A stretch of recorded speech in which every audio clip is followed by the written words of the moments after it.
নমস্কার বন্ধুরা, আমি এই ব্লগটা সন্ধ্যা থেকে শুরু করলাম। আমি সন্ধ্যা দিয়ে দিয়েছি আর এই যে এখানে আমাকে চা খেতে ইচ্ছা হলো। তোমাদের দাদা অফিস থেকে এসে গেছে, কিন্তু বললো আমি এখন চা খাবো না, ছাদে ব্লিচিং পাউডারটা দিয়ে দিই। আসলে জানেন তো, ছাদের উপরে খুব শ্যাওলা হয়ে গেছে।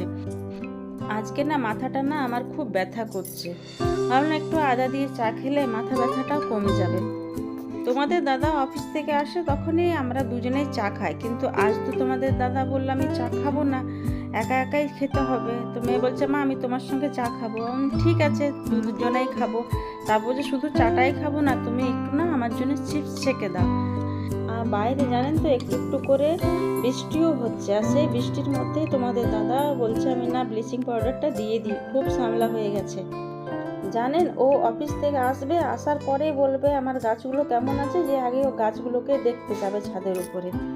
অন্য লোকে বলবে অফিস থেকে এসেছি, থকে গেছি, একটু রেস্ট নিই, তারপরে ছাদে যাব গাছ দেখব।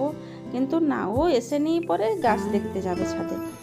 আর দেখুন হালকা হালকা বৃষ্টিও হয়েছে, ফুলগুলো কি সুন্দর দেখাচ্ছে। আর রাত্রেবেলায় না গাছগুলো দেখায় খুব সুন্দর। অ্যামাজন থেকে দুটো গাছ অর্ডার করেছিল, সেই গাছগুলো এসে গেছে আজকে। তো খুলে দেখছে আর বলছে আজকে এই গাছগুলো না লাগিয়ে দেবো, নাইলে গাছগুলো না মরে যাবে। এই রকমই তো এই পাতাগুলো দু তিনটে করে গুনে নিয়ে পরে পাতা আছে গাছটাতে। পুরো ছাদে ব্লিচিং পাউডার দেওয়া হয়ে গেছে। এই ছোট্ট এক ব্লগটা আমি এখানেই শেষ করি, আবার দেখা হবে একটা ছোট্ট ব্লগ নিয়ে। আপনারা ভালো থাকুন, সুস্থ থাকুন, শুভরাত্রি।